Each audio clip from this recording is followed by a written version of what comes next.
Assalamualaikum warahmatullahi wabarakatuh. Saya Amanda Friska Fianda dari Piwar 1C dengan NIM 2203312. Di sini saya akan mempresentasikan laporan kerja magang saya di Direktorat Jenderal Bea dan Cukai atau DCBC. Sebelum saya menjelaskan apa saja kegiatan saya selama magang di Direktorat Jenderal Bea dan Cukai ini, alangkah baiknya untuk kita mengetahui profil dari DCBC itu sendiri.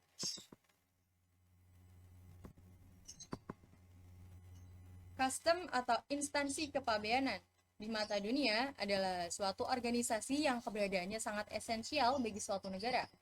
Bea dan Cukai atau Bea Cukai merupakan institusi global yang hampir semua negara di dunia memilikinya. Bea Cukai merupakan perangkat negara konvensional seperti halnya kepolisian, kejaksaan, pengadilan, ataupun angkatan bersenjata yang eksistensinya telah ada sepanjang masa sejarah negara itu sendiri. Fungsi bea cukai di Indonesia diyakini sudah ada sejak zaman kerajaan dahulu. Nama resmi bea cukai pada masa Hindia Belanda adalah The Dienst der Aanvoer and Uitzerten and Assistance atau IUNA, atau dalam terjemahan bebasnya berarti Dinas Bea Impor dan Bea Ekspor serta Cukai. Tugasnya adalah memungut infraction atau bea impor atau masuk. Kemudian ada withfraction, bea ekspor atau keluar, dan existence atau excise atau cukai. Berdasarkan peraturan pemerintah nomor 51 tahun 1948, istilah pejabatan bea cukai berubah nama menjadi Jawatan Bea dan Cukai yang bertahan sampai tahun 1965. Setelah tahun 1965 hingga sekarang, namanya menjadi Direktorat Jenderal Bea dan Cukai atau DCBC. Adapun visi dan misi dari DCBC. Visinya menjadi institusi kepabeanan dan cukai terkemuka di dunia. Misinya yang pertama, kami memfasilitasi perdagangan dan industri.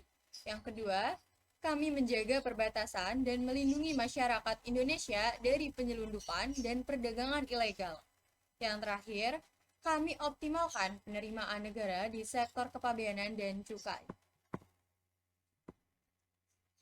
Selanjutnya ada tujuan DCBC.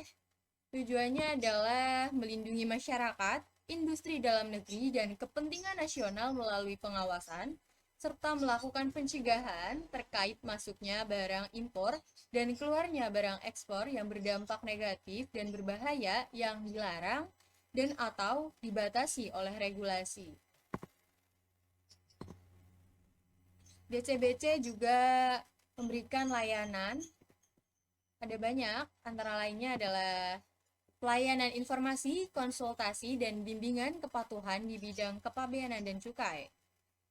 Pemberitahuan, pelayanan rencana kedatangan sarana pengangkut atau RKSP, pelayanan manifest atau inward-outward manifest, pelayanan penerimaan hard copy pemberitahuan impor barang atau PIB, pelayanan penyelesaian pemberitahuan ekspor barang atau PEB atau BC 3.0. Kemudian ada pelayanan penyelesaian barang impor untuk dipakai jalur merah, pelayanan penyelesaian barang impor untuk dipakai jalur kuning, pelayanan penyelesaian barang impor untuk dipakai jalur hijau, pelayanan pemeriksaan fisik ekspor, pelayanan pemeriksaan fisik impor, pelayanan fasilitas KTE, FKT, pelayanan pembetulan PEB.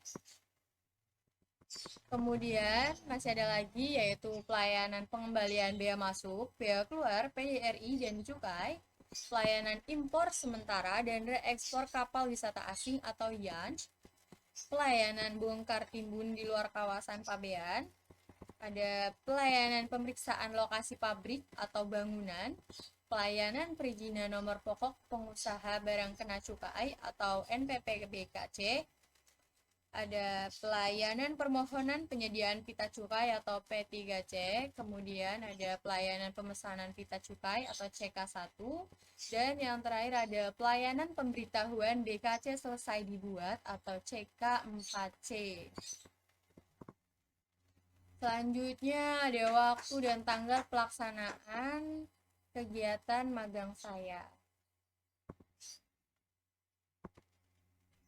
Kegiatan magang ini saya lakukan pada bulan Maret sampai bulan Agustus tahun 2020, di mana dalam 1 minggu saya berangkat selama 5 hari, yaitu dari hari Senin sampai hari Jumat, dimulai pada jam 8 pagi sampai jam 5 sore, dengan waktu istirahat 1 jam, yaitu pada pukul 12 sampai 1 siang.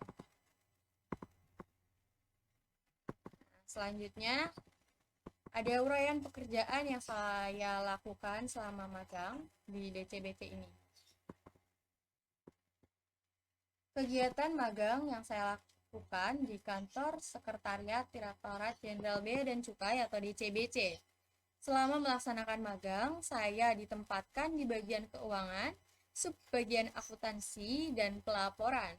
Subbagian ini dipimpin oleh kepala subbagian yang bertanggung jawab kepada kepala bagian keuangan DCBC. Adapun tugas-tugas yang diberikan selama saya menjalani kegiatan magang di DCBC ini antara lainnya, yang pertama, melakukan pengecekan dan pengisian saldo bendahara penerimaan dan bendahara pengeluaran DCBC. Yang kedua, memeriksa dan memasukkan data dana kesejahteraan pegawai atau DKP. DKP ini adalah bentuk usaha penyelenggaraan kesejahteraan pegawai negeri di bidang jasmania dan rohania. DKP digunakan untuk memberi bantuan-bantuan sosial kepada pegawai negeri serta keluarganya ketika menghadapi kesukaran atau keperluan penting yang mendesak. Yang ketiga ada memasukkan data tim sistem akuntansi instansi atau SAI. SAI ini dirancang untuk menghasilkan laporan keuangan kementerian, negara, atau lembaga atau LKKL yang terdiri dari laporan realisasi anggaran, neraca, dan catatan atau laporan atas laporan keuangan. Selanjutnya, yang keempat ada pengarsipan dokumen. Dalam kepengurusan administrasi ini dituntut terjaganya kelancaran administrasi guna menunjang keefektifan kinerja. Pengolahan atau pengelompokan arsip disebut juga penataan dan pendeskripsian arsip dapat memudahkan pengguna dalam menemukan informasi yang dibutuhkan dengan cepat, tepat, dan akurat. Yang terakhir ada distribusi dokumen. Pengurusan distribusi dokumen ini harus dilakukan secara tertata supaya dapat memperlancar administrasi instansi terkait. Walaupun pesatnya kemajuan teknologi menawarkan berbagai bentuk komunikasi yang lebih mudah, surat masih digunakan sampai sekarang karena surat masih memiliki kelebihan dibandingkan dengan sarana komunikasi lainnya.